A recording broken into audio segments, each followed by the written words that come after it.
a story told amongst the children of the Native Americans who inhabit the southern swamplands. A story about a perverse ritual performed by the Atatakapa tribe long before white men came to these lands. A ritual so dark that other tribes dared not speak of it. The Skinwalker traditions. The Atatakapa were fierce warriors whose vanquished foes were consumed in a very literal sense. They ate the flesh of their enemies. As the tribe began to overtake more and more land, two tribes, called the Opelousas and Chitimacha, decided to band together to fight back against the Atatakapa. A bloody war raged, and through their combined strength, the two banded tribes won the battle, driving the few remaining Atatakapa deep into the swamplands. Weakened and starving to death, the Atatakapa turned to their shamans for answers. Their spiritual leaders began to seek assistance beyond the physical realm. And in the darkness, something answered them. Something evil. This evil consumed the Atatakapa, granting strength in exchange for every hint of humanity that once existed within them. Over time, their numbers grew and they began to move beyond the boundaries of the swamplands they were once forced into. An animalistic nature consumed them to such a degree they took on the form of something beyond human, beyond beast. The Rougarou.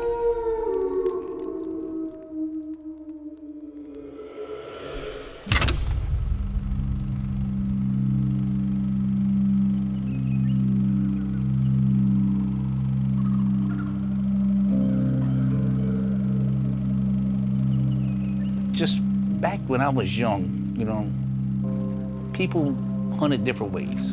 There was a lot of trapping that went on around here. And there was a fur industry that I guess was kind of big. I was a kid when the fur industry was doing real well.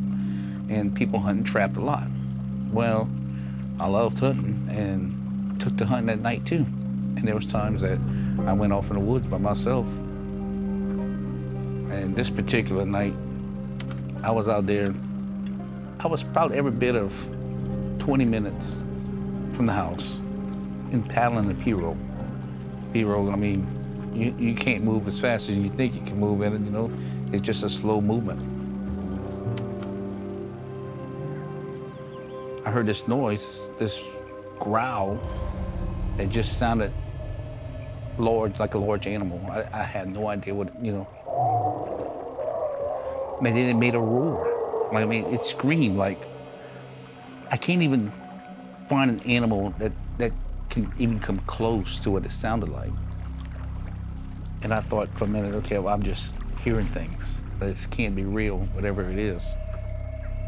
As I was coasting and coming closer to the land, I knew I was coming to a clearing. At this point, I turned my light on to look, to see whatever that animal was. And I seen two red eyes. So now I'm really frozen. I don't know where to put myself. And if I react, I feel like I'm afraid if I react to it in fear that it can come towards me. So I leave, I get my distance. I'm about 20-something minute paddle to the house. And where our house was deep in the marsh. Took my long journey, scared and don't know where this thing could pop up on me. I get home. My dad's there like always, he's waiting on me. And he recognized that, he says, "Hey, what's wrong with you?" He said, "You're white as a ghost." I didn't tell him because I didn't think I was crazy for what I heard and what I seen.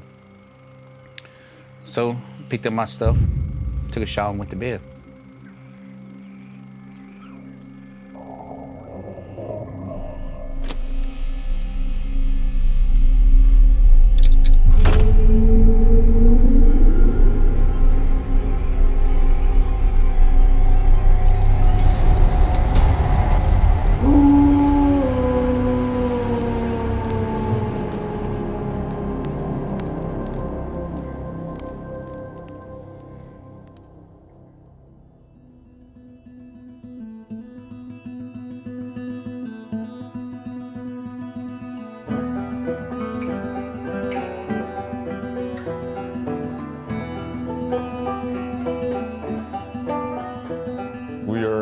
ground zero for coastal land loss in southern Louisiana.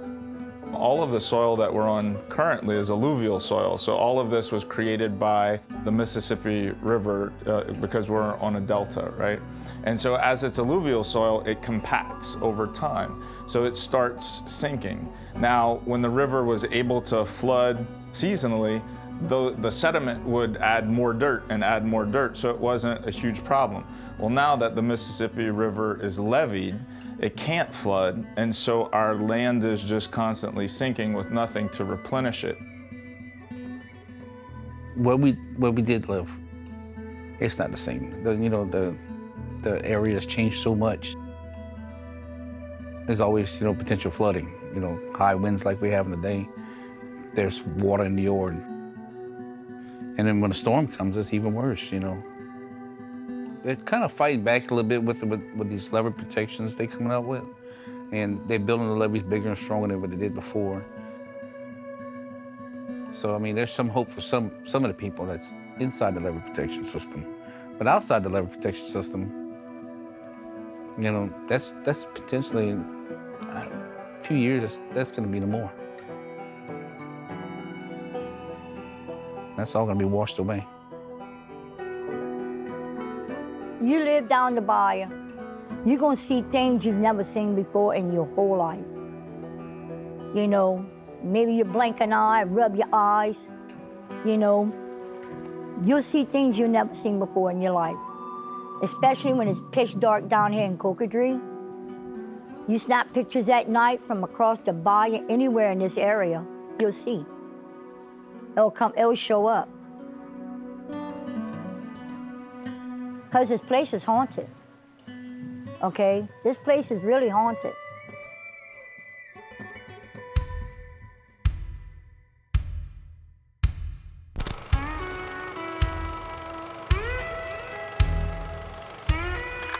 When you picture the South, most people picture Louisiana. Spanish moss, wide rivers, swamplands, ancient forests, and fields that were once part of plantations. Truth is, Louisiana is the South, or at least some sort of strange, miniaturized picture of it. Situated in the Mississippi alluvial plain, Louisiana is defined by the rivers and waterways that make their way across the state. The northern part of the state is forests, fields, and prairies. Agriculture has a foothold here. While the southern portion is lowland, with dense swamps and wetland forests, and down along the coast, seemingly endless marshes.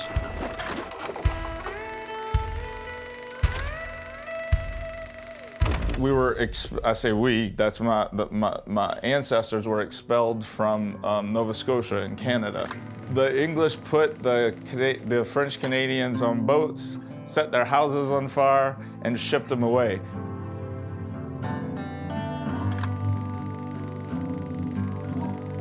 The French Canadians that were expelled made their way to Louisiana in these boats and found that there were also other French speakers, and because New Orleans was a French-speaking area at the time, it was a good place to be.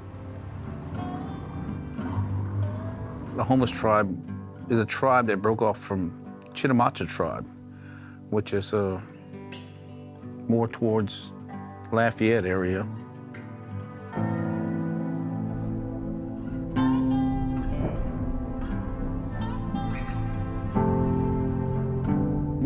They hold their group as the homeless tribe for a long time, and I think it's still trying to be like a recognized tribe. My father was a chief, and my mother's grandmother was a Chitimacha princess.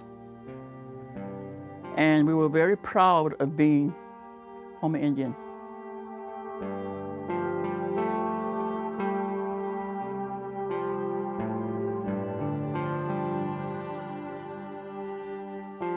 But we were banished because of, they call us Sabine, but you know what Sabine means?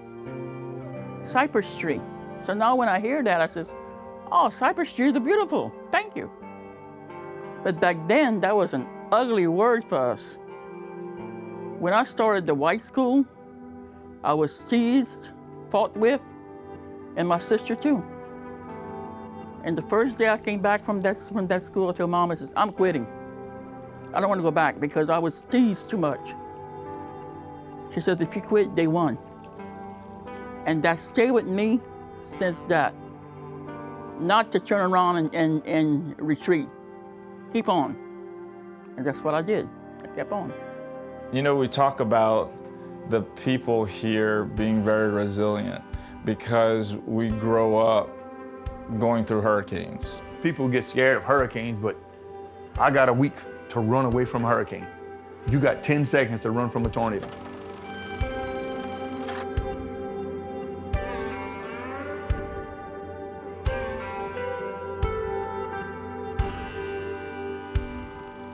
I was born and raised there. If you starve over here, something's wrong with you.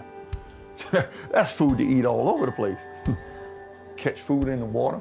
You can grow things. The seafood in particular, I think if you're south of I-10, you're probably a little bit heavier than north of I-10 because we get like all the really good seafood that you can fry and make jambalayas and gumbos with, and seafood boils. That's a huge part of the culture and traditions here. It's a really special place around here.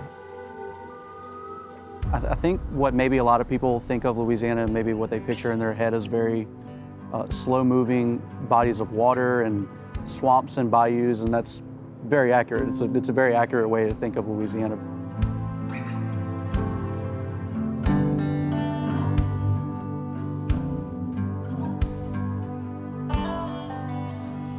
That actually could be a little bit of the relation as well with Louisiana and the Rougarou. I would say Houma is one of the larger cities closest to the Gulf of Mexico.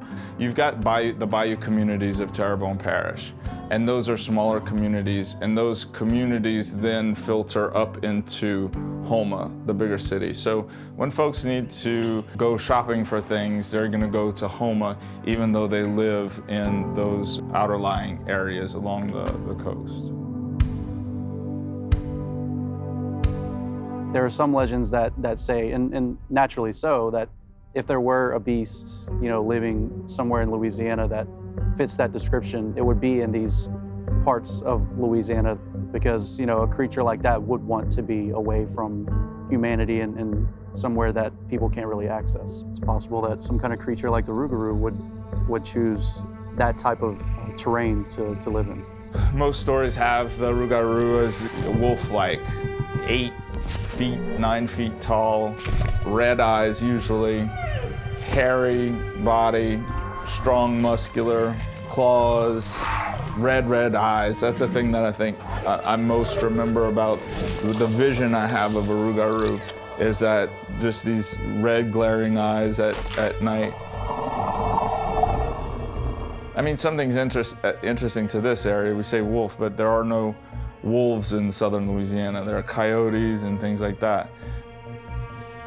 I think for those stories coming from French Canada and then also from France, coming down here, I think there were some variations of that because the animal didn't really exist in the area. It was mostly coyotes and things like that. So I'm shining my light on, I'm looking at it, like I said, 2 red eyes. I'm looking dead at it with the light. You gotta imagine I'm looking at it straight on, and I'm staring at it, but I'm so scared and nervous that I don't know what to do with it. So my long journey, scared and don't know where this thing can pop up on me. I get home. I don't run home, I walk. I get inside. My dad's there like always, he's waiting on me. And he recognized that, he says, "Hey, what's wrong with you?" He said, "You're white as a ghost." I didn't tell him because I didn't think I was crazy for what I heard and what I seen. And I didn't tell anyone for about 2 weeks. And there was this visit we had with some people, neighbors of ours, and some old people. And they talked about, all these people that at this time, when they did a lot of trapping, and they was always in the marsh. So it was people that seen things sat there and listened to it and listened to some of the stories. And after they left, that's when I told my dad about it. And I told him, what happened to me the 2 weeks prior to that.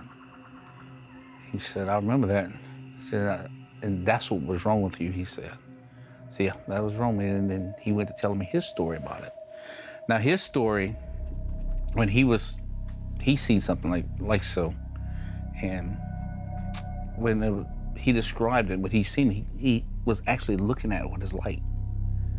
And he seen broad shoulders, something with narrow legs. He said the way it looks, it was standing still at first, that it looked like a tree, but it caught him in the corner of his eye that made him look at it. And then it looked at him and then ran away. And he said that when it moved in the marsh and ran away from the light, it didn't make a sound. It's hard to determine exactly when people started talking about the Rougarou. The name itself seems to have derived from the French term for werewolf, loup-garou. Loup is French for wolf, while garou indicates a man capable of changing physical form. The term seems to have been born out of the numerous shape-shifting man-wolf legends that have permeated French folklore for hundreds of years. Eventually, the term loup-garou morphed into rougarou, becoming interchangeable today. Presumably, the word came to the United States by way of French settlers who were the first to move into the Louisiana bayous. Stories of half-man, canid creatures were already percolating around the outskirts of their early settlements. There are several legends surrounding rougarou manifestations. In some cases, these are people seeking out the power of shape-shifting, while in others, the people have no choice regarding their fate. A man crosses the wrong person and is subjected to a literal bone-twisting fate. Lent isn't followed as it should be. Someone speaks of seeing a rougarou before they are permitted. Victims of lycanthropy are shackled by lore. There are only two ways to overcome this affliction. Either the rougarou's own blood must be spilled, or the rougarou must pass the curse on to another.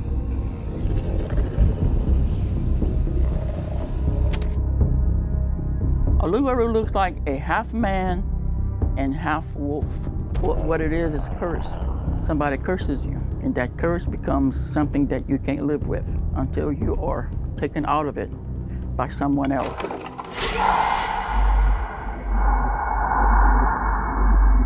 When I heard this story, I was flabbergasted, and it's a true story. My brother Mac would go every Thursday to go to my uncle's house. Something was following him. When he got to my uncle's house, he actually told my uncle, he says, somebody been following me. On the second Thursday he went, he heard it, but then he heard a growl this time. And he told my uncle, he says, that was no rabbit. There's something that growled at me. And he jokingly said, well, it might be the rougarou. So on his third Thursday, he brought a gun, and it followed him again.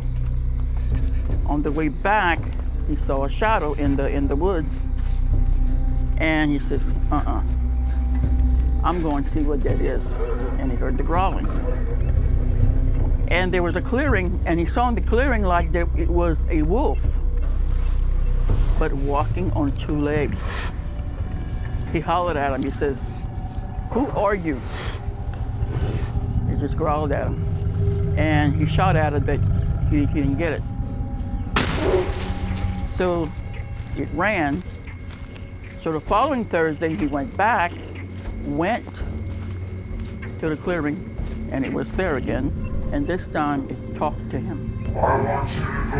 He says, I want you to deliver me. My brother says, oh, no, no, no, no, no, no. I am not doing that, because if I do that, I become one in a year and a day.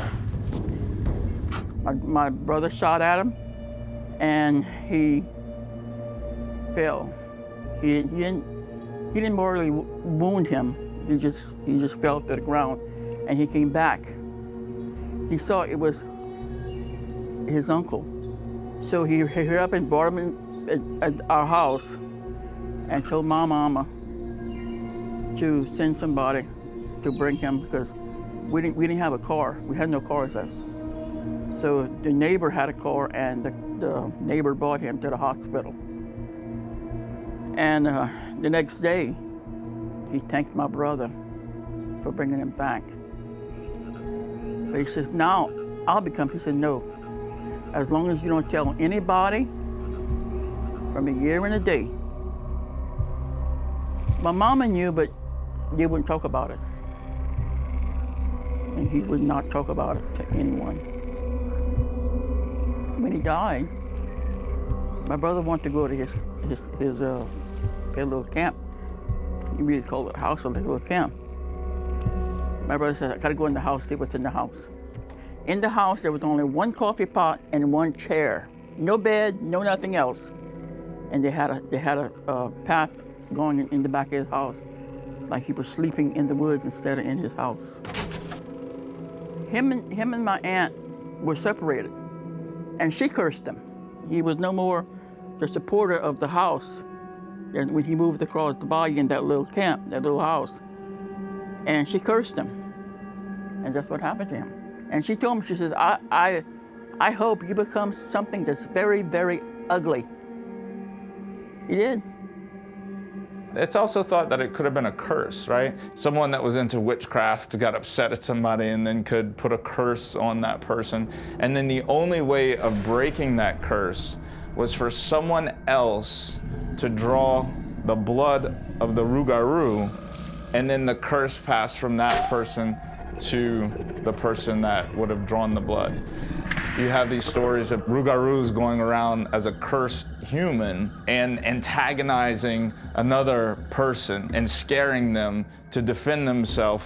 Also, if you see a rugaru, you cannot talk about it for 100 plus 1 days, so 101 days, right? Because if you do, then that curse comes on you, and then you're destined to become the rugaru yourself.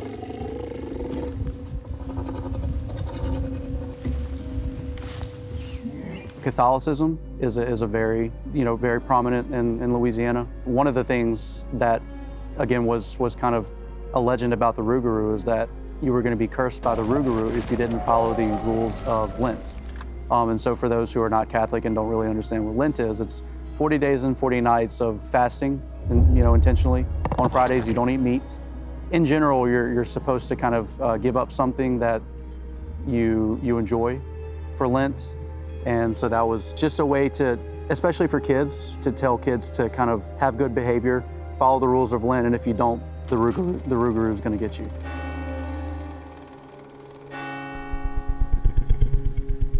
Growing up here, it's used as a story to keep kids in line a lot of times. I mean, my grandparents and parents said, oh, be good or the Rougarou's gonna get you.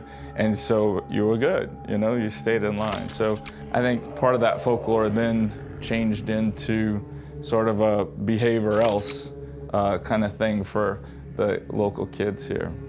One of the origin stories of the Rougarou that it's still a werewolf, but that it can shift its shape. There's been some stories of, I guess it draws comparisons to the Salem witch trials, and that somebody could be among you and you wouldn't know if they're different. You wouldn't know if they're the Rougarou because it could have shifted its shape to another human. So you could be, at the market, at church, and the Rougarou could be right next to you and you wouldn't even know it.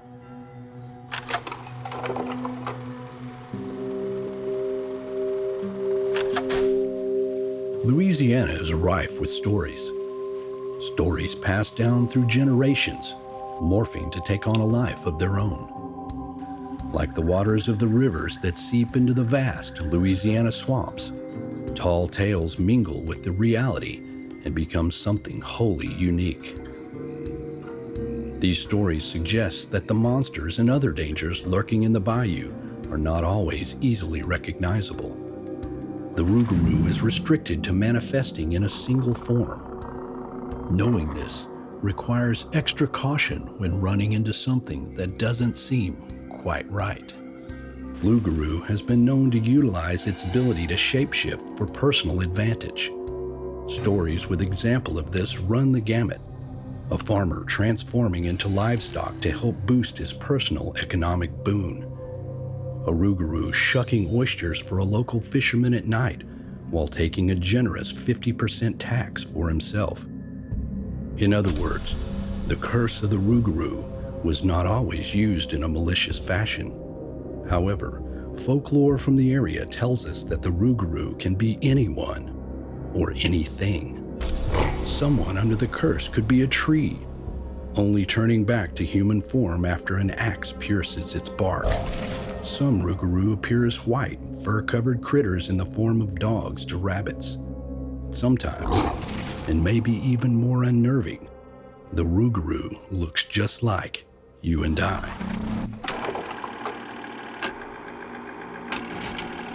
The rougarou, they said the rougarou is the one that wants to trade souls. It'll take your place in human life while you take his place in death.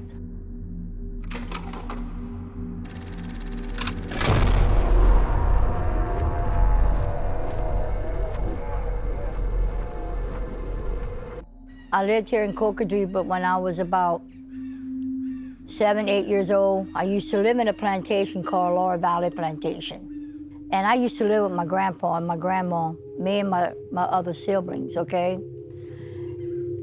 It's a long time ago. My brother was the one that saw the rugaru. Okay, they called with the man with no head. Him and my cousin Roy went hunting one night, and they went hunting for rabbits down in the woods. So they passed with the mini bike behind the plantation. On their way back from hunting, they were right on the mini bike, what we call the little mini bike. They were coming back from hunting, and this big tree called the moss tree. When they were coming back, they heard some noise in the tree, so my brother just happened to look up. When my brother looked up and he saw something moving, so he told my cousin Roy to take the bullseye to shine. Well, he saw something in the tree, but it was coming back and forth, back and forth. He said a little while after, he jumped from the top to the bottom tree, and he shined the bullseye, and he shined it to the tree. When he shined it to the tree, he said he jumped right in front of him. So him and my cousin Roy didn't know what to do with each other. He said the next thing he knew, when he looked, and he looked up with the bullseye, the man with no head, they called the rugaru, had blood gushing out, blood gushing out. He dropped the guns, he dropped the rabbits, dropped the bullets, everything. He left everything right there. When he took off, we had a big gate that blocked from the road to the back. Jumped over the gate. Jumped over the gate. My cousin Roy took the mini bike and he rode to the front with it. My brother go run to my papa, daddy, daddy, daddy, daddy, daddy, daddy. Okay? He said, what's wrong, son? He said, I saw him. He said, I saw him, I saw him. He said, what you mean you saw him? He said, Daddy, I saw the rugaru. I saw the rugaru. He said, oh, come on, son. He said, Daddy, I'm telling you, I saw the rugaru. So my dad and my mama, my grandma and my grandpa, we all took off to the back. The next morning, we all get up. My mama had a camera in her hand. All was left was the shells, the gun, and the rabbits of the bone, just itself. No meat, no nothing. The skin, just the bones were there. That's it. That's all that was there.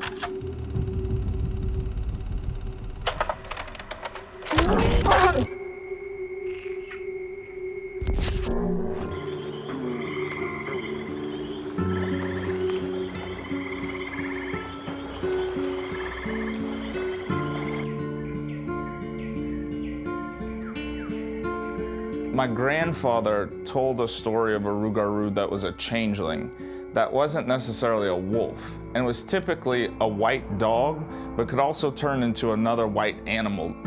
I mean, this is like back in the 1800s, right? So there's no electricity, air conditioner, those little shacks, right?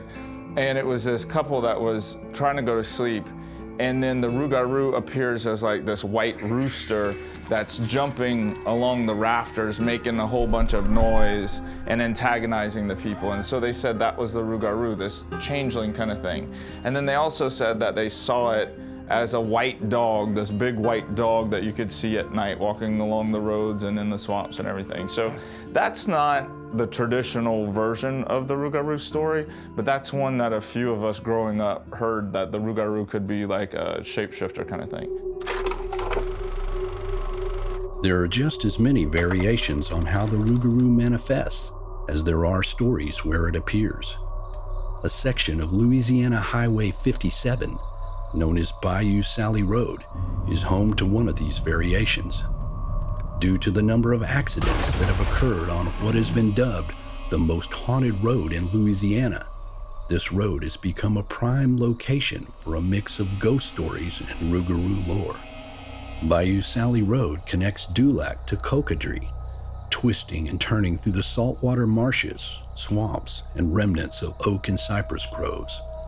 Warnings abound about traveling this road, particularly after dark. The Rougarou is said to stalk this area, sometimes seen standing in the middle of the road in his animalistic form. Other times, he manifests as a hitchhiker to entice drivers to give him a ride. Allowing the Rougarou into your vehicle puts you at severe risk. The only way to rid yourself of the creature once it enters your car is to give him something extremely important, perhaps even your soul.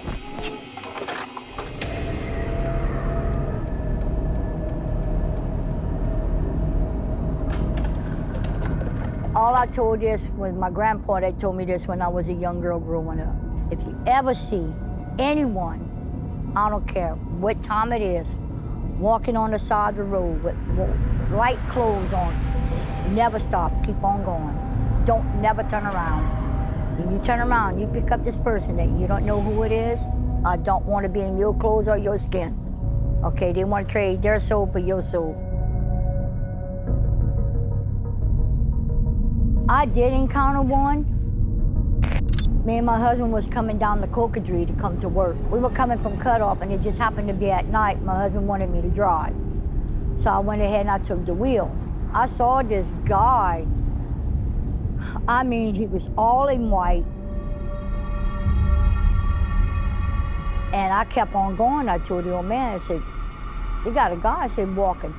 He said, "Well, turn around and go see." Yeah, okay. I turned around on the dime, and I hauled tail back the other way. I went all the way to the bridge when we pulled in to come towards Cocodrie. I turned around, I came back.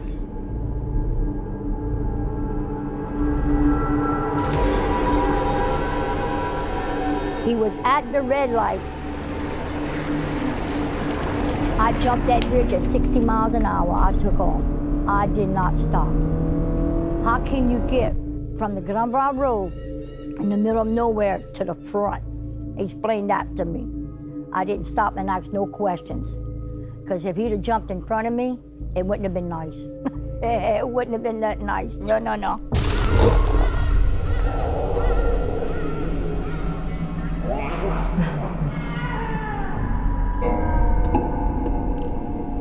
I absolutely believe he's a shapeshifter.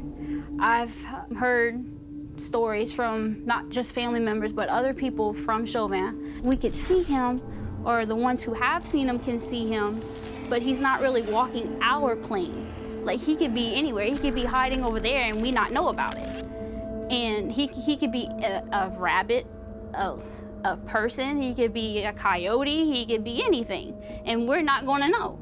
I believe he's a lost soul.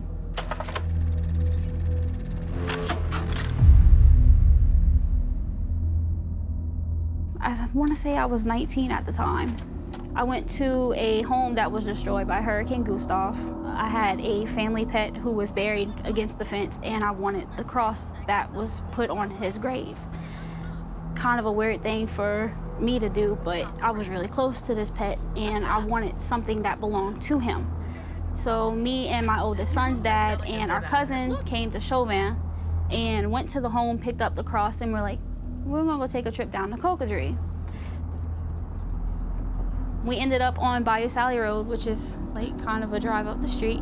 When we took the right turn onto Bayou Sally Road, they had a woman in a white dress, black hair, dark black eyes. What the heck? Wait. My first instinct was like, we need to stop, let's check on this person. And I was like, no, you know what, we just need to go. And when we got back to the stop sign, she was standing at the stop sign. The car was at a complete stop at that point. And me and my oldest son's dad kind of looked at each other, and I started hitting him on the arm. We need to get out of here. Like, something's not right. We need to go. When she was in front of the hood, it was like she was looking into your soul. I literally felt like I was in danger. I want to say that was 2011, 2012, and I finally came back in 2018. That was the last time I ever been to Bayou Sally Road.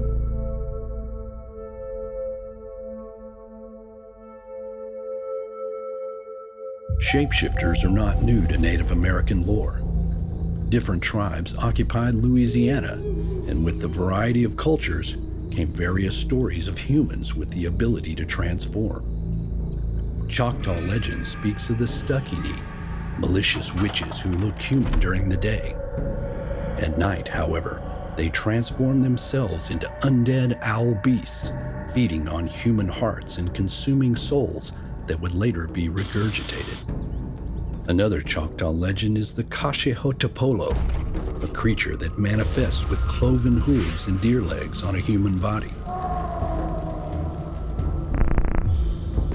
Yet another Choctaw legend warns hunters about a creature known as the Nalusafalaya, a shadowy, tall, thin humanoid with pointed ears and a pointed snout. This monster patrols the woods and swamps away from populated areas. Undoubtedly, some influence on the Rougarou legend came from the French Canadians, particularly the Acadians, who moved into Louisiana centuries ago. The Acadians lived in eastern Canada. They occupied areas of Quebec, New Brunswick, Prince Edward Island, and Nova Scotia. Prior to leaving Canada, the Acadians were fierce allies with the Micmac tribe during the French and Indian War. Not only did these two groups fight together, but also lived together at times.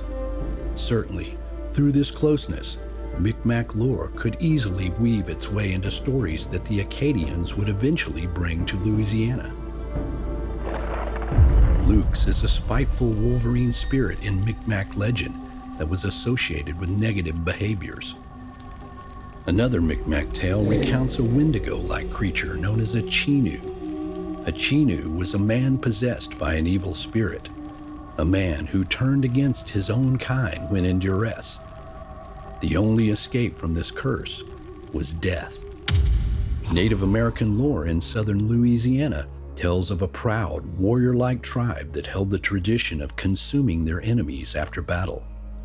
The Atatakapa legend says the tribe was eventually defeated and forced into the remote swamps, where they called upon dark spirits to grant them the powers of shape-shifting, eventually leading to their transformation into what we call the Rougarou. For decades, the tale has been retold without any attempt being made to determine if the origins are rooted in actual native legend or if it's just another modern-day addition to the origin story. The Atakapas were a very, very proud tribe.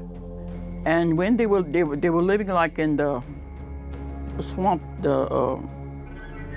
they were like us. They weren't invited to go anywhere else.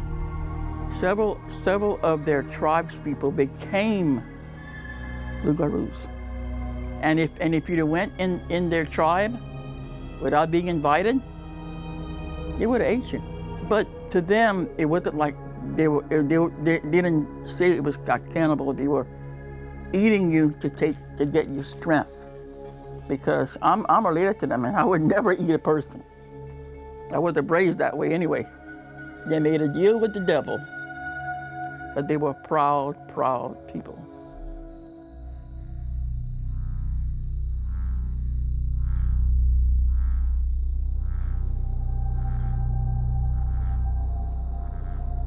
Pretty much anybody that grows up down here, we all know about the Rougarou, and I mean, there's several little stories they tell all the kids down here, and you know, if you're not good, the Rougarou is gonna get you, and different things like that, especially if you live in the woods. I never had a fear of the woods personally, but I was always attracted to it.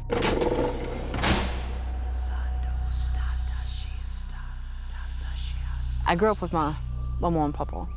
In that particular spot where our house was, I believe, I can't confirm, but I believe that it was on Indian burial ground. They had cleared out the land for the house, right? It was about 5 or 6 acres. And then at the very back of the property, there was sort of like, it was flat, but then it came to a balcony sort of like dirt. And I'm pretty sure that was part of the burial mound. We had been doing a garden every year, and everybody knows that, you know, you can't plant in the same spot every single year, otherwise you won't, you know, get really good crops. So we had moved to an area of the property that we have never used before, and he started tilling up the land, and it just made this really horrible noise, and it started shooting out what looked like rocks. And we go over, and we're going through everything, and we found out that it's arrowheads and bows, arrows, pottery. He was part native, and he immediately realized what it was, and so he started picking up the pieces, putting it back. I thought, hey, these are really cool. I took pieces and I kind of put them in my pockets, and, you know, and I brought them back in the house. And that pretty much kicked off what would be about 5 knots of the, I don't really know what you'd call it. I'm not even sure I'd necessarily call it the Rougarou, but it was a Dogman looking entity. The first night, I woke up just out of nowhere. It just felt different in my house.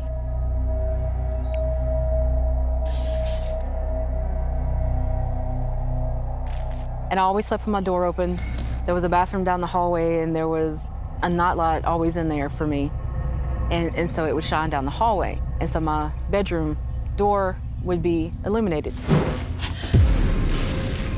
And so I looked to the door, and there is this figure, completely black. But I noticed that I compare it to Anubis now. When I was a kid, I didn't know anything about Egyptian culture.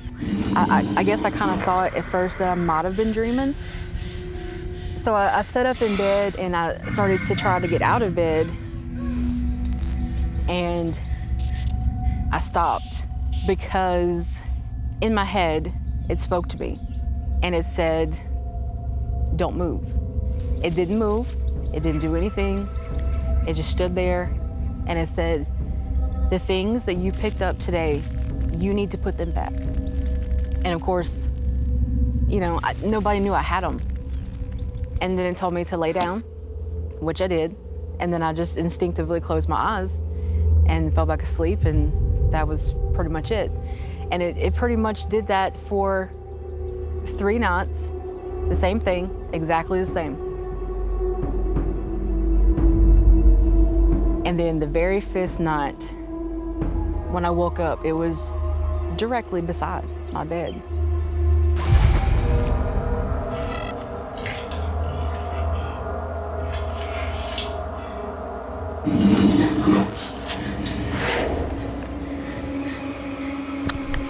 And that kind of scared me. You know, I mean, and not like it was sort of just a visceral fear, I guess. And it said, you need to honor your ancestors. You need to put these back in the ground where they had been. So the very next morning, because it had been so close, it did scare me. And the very next morning, I went back outside. I kind of snuck out there before anybody else woke up. And I put everything back in the ground, and it never came back again. 2 different nations occupied that area at some point, and I have both of those in my bloodline. Choctaw and Atatakapa.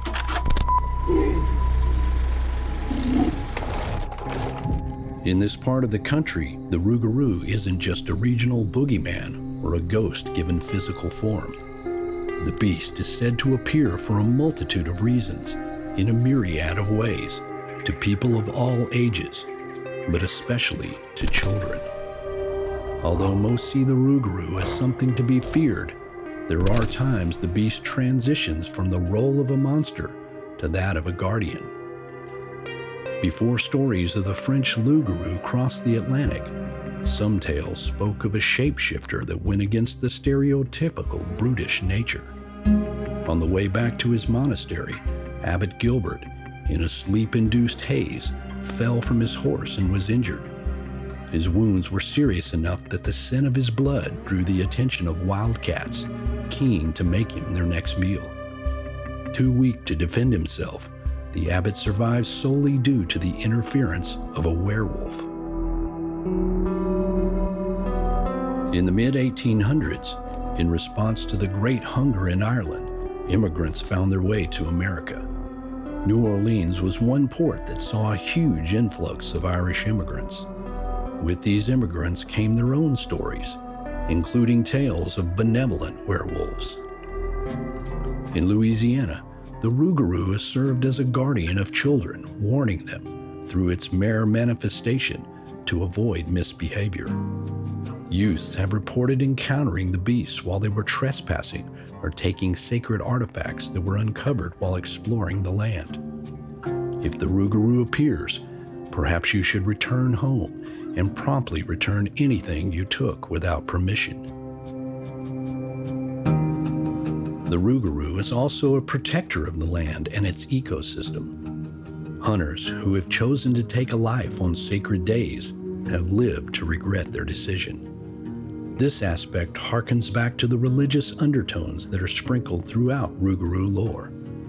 Certain days of the year, animals should be safe from the violence of man. Dishonoring that obligation can cause the Rougarou to appear. My uncle had an encounter with the Rougarou as a kid. It all wraps around Catholicism, right? So this was during a holy day of obligation.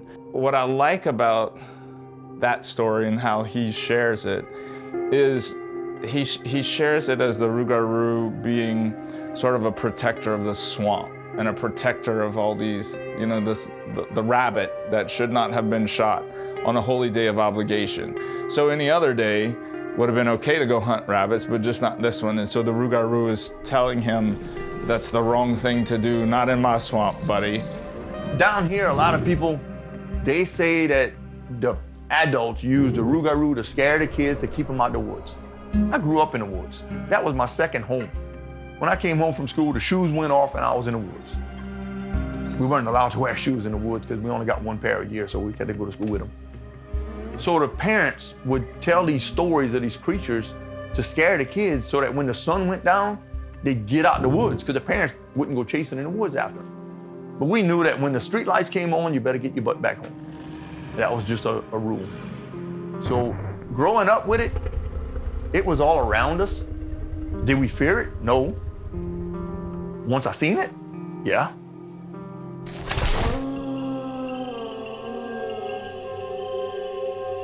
I was 13 years old. Back then, we didn't have a whole lot of money, and you pretty much grew your food or you shot your food. Because the store, when you went to the store, you got rice, bread, and just the essentials. Couldn't afford meat, except chicken every now and then. So my sisters and all had got together, my older siblings, and they had bought me a shotgun for my Christmas. Boy, and I was all excited because, now I get to go hunt me some food.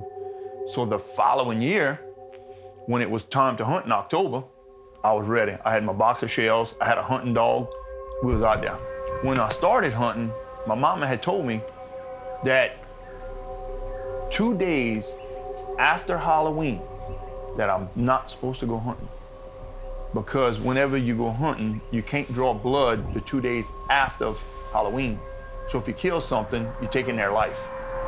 The 2 days after Halloween is All Souls and All Saints Day. And down here on the bayou, we religious as heck. So that was something that you didn't just take lightly. It was the day after Halloween, and we went trick-or-treating the night before, so I was all excited, hopped up on candy. Come home, my mom and dad had went to the grocery store. I was by myself. Lo and behold, a head clicked, shotgun, dog, rabbits. Took off. Nothing seemed strange, nothing was out of the ordinary. Hunted for probably about 2 hours. Didn't even see a squirrel. So I started making my way back towards the house. On the side of the headland, they had these big tall grass that would grow, we call them blood reeds. When you're walking in the woods, there's never a time you don't hear a bird, a lizard, something. But I had been walking all this time and I realized that like, I hadn't even heard a bird. Like, man, that was odd. There was no wind, but the blood reeds started shaking. Like they were trembling, like scared. And I saw these, it looked like a human hand, I guess you could say, but it was long fingers and like each joint was exaggerated, like it was like swole up. But then on the end of the claw, I call it a claw, but it was like a hand, it had like this long nail and it opened up the blood reeds and then his foot stepped out. It was like a human foot, but made like a dog. Because when it stepped on the ball, like the front. And this thing, it just looked out and looked around at me. At that point, I was exiting the scene. I took off.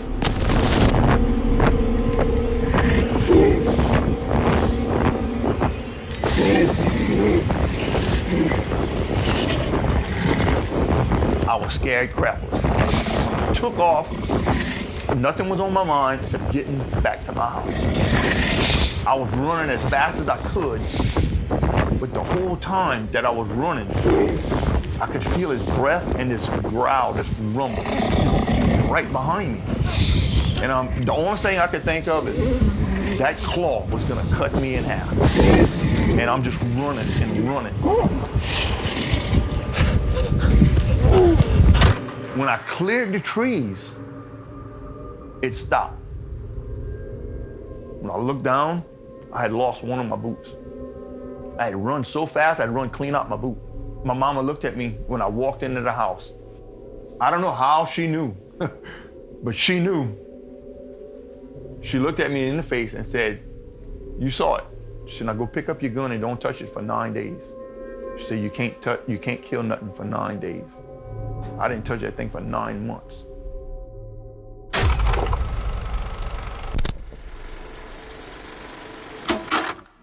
Another cultural influence in Louisiana, reflected in both communities and lore, has Italian roots.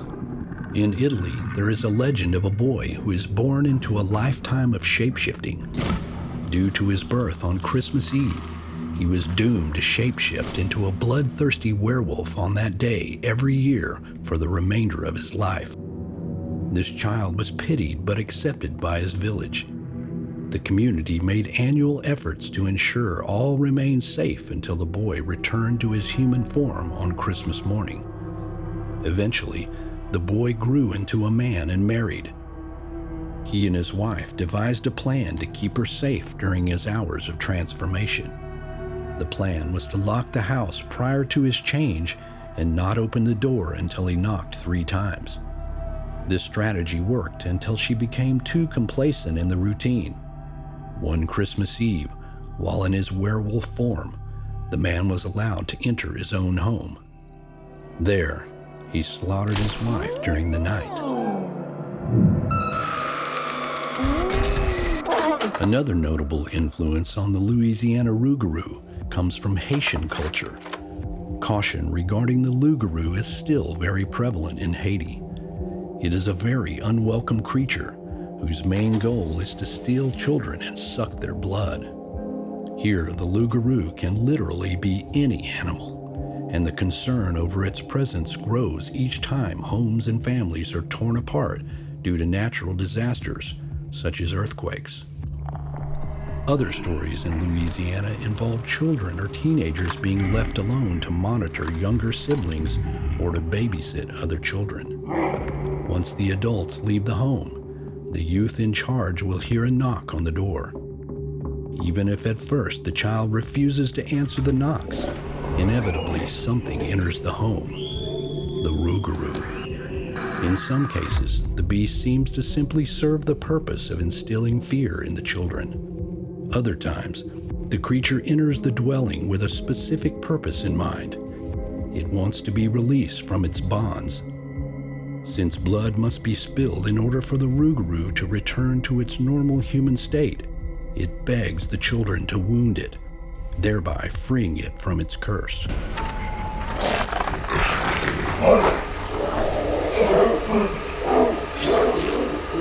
Years later, my son was in band, and a young lady that was in band with him started talking of an experience that she had while being babysitted on the same bayou. The adults was doing something, and her cousin was a teenager, and her cousin was watching her. And she said when her cousin had went to the store to go get some stuff, she was at the house, and her younger cousin, probably about 5 years younger than her, they were there alone for a few minutes, and she heard a knock outside the door. She thought it was her older cousin coming back from the store, and that she had her hands full of groceries and needed help to get in. When she heard the knock, when she opened the door, whatever this thing was, entered.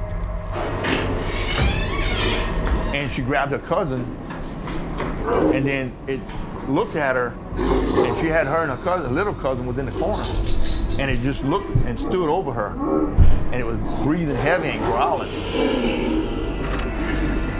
She closed her eyes, and then she heard some noise, and when she looked up, this thing was gone. She didn't go outside to see where it went or what happened to it. She just terrified, and when the other older cousin came back, she's like, well, what happened to the house? Why is it all tore up? They were still sitting in the corner, scared. So she, right away like me, people started making fun of her because of her story. And she thought I was gonna do the same thing, and I just laughed. I said, no. I told her my story, and she's like, holy cow. And her too, she was thinking that maybe she's seen something, maybe it was all in her mind.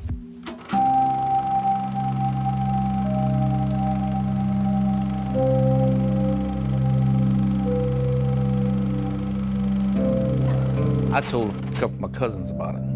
Of course, I get the thing all you full of it, and described, the animal that I had seen and what I heard and all, and the sound that I couldn't describe because there's no animal that comes close to it. Well, after about a couple of years passed by, my dad had passed away and everything. There was this time that me and the same guys that I told the story to, we decided to go frogging. And pretty much in close to the same area. And while we was in that area, and I'm just getting my light together, at that moment, the same sound came up. So loud, it was like the first time I heard it. And I knew instantly that was my time to show them this is what I was talking about. So we trying to be quiet. Now, we didn't see anything, but you can hear it loud and clear as day. And they're freaking out. They're just scared as all hell. And I'm not as feared like I was the first time. I've heard this already. Now's the time I get to show you what I heard. Let's listen to it one more time. I want y'all to listen to it one more time. We gotta be clear. Hear this thing clear one more time. And it did. It made another noise. And it was just so loud. It was a roar that I can't even explain.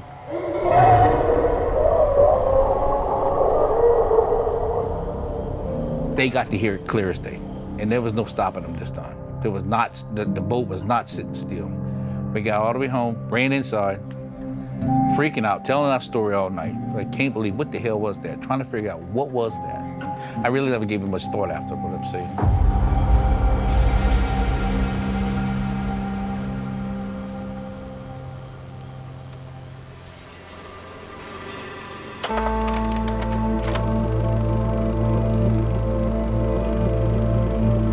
Folktales shared throughout Louisiana provide us with a glimpse of the cultural tapestry that makes this particular part of the South so unique. The Rougarou is a reflection of this tapestry, with each piece woven together while still preserving their own individualism. The stories and manifestations of the swamp-dwelling werewolf have been shaped over time, morphing with the integration of each distinctive piece from lore around the world.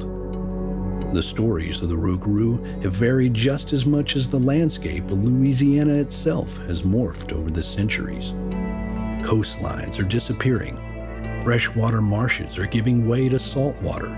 Plants and animals once in abundance are all but gone.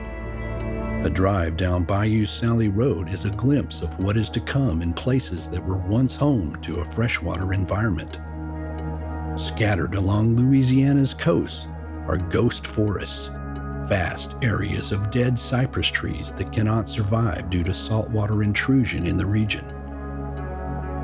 Residents along the coast are being forced inland as their homes are being lost due to flooding.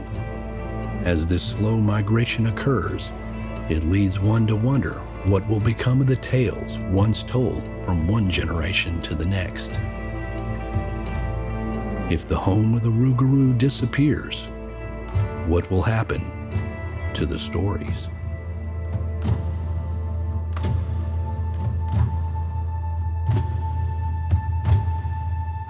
You know, all the stories you hear when you're young, it's, oh, you made that up, you made that up.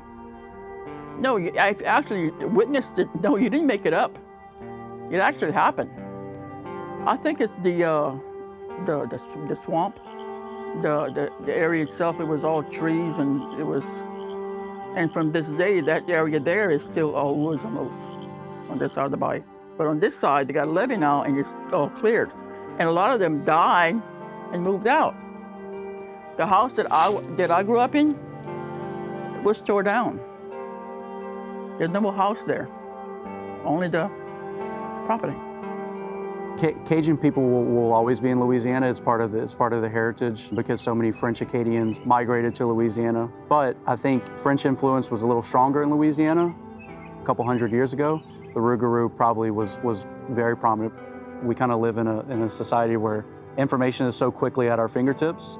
Things that are believed to probably not be real can easily be established as being not real. I would think as long as I've been alive, it probably has been less prominent in Louisiana than it used to be. One of the reasons why we decided to do the festival was because so few people knew the story anymore. The children, like none of the kids knew the story of the Rougarou or what the Rougarou was. You know, what are we doing to preserve the traditions and preserve the culture as we experience this coastal land loss and people are having to migrate north?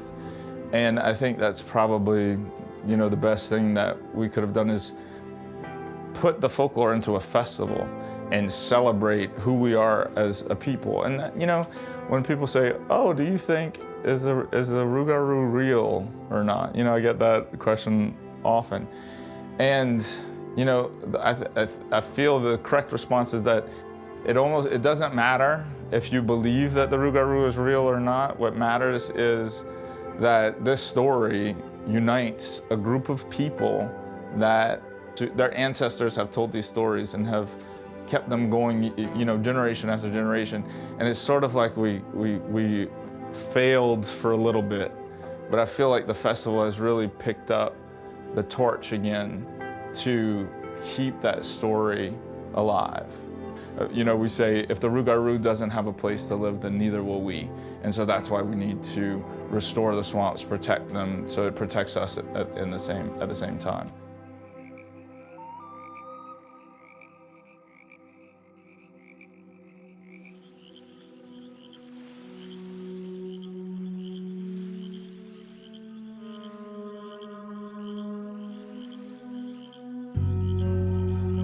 I tried to find sounds things that made that sound. I even looked it up, you know, like, and there's some that came close, but almost none of them were dead on. This thing was I can't even describe it, but it was definitely terrifying.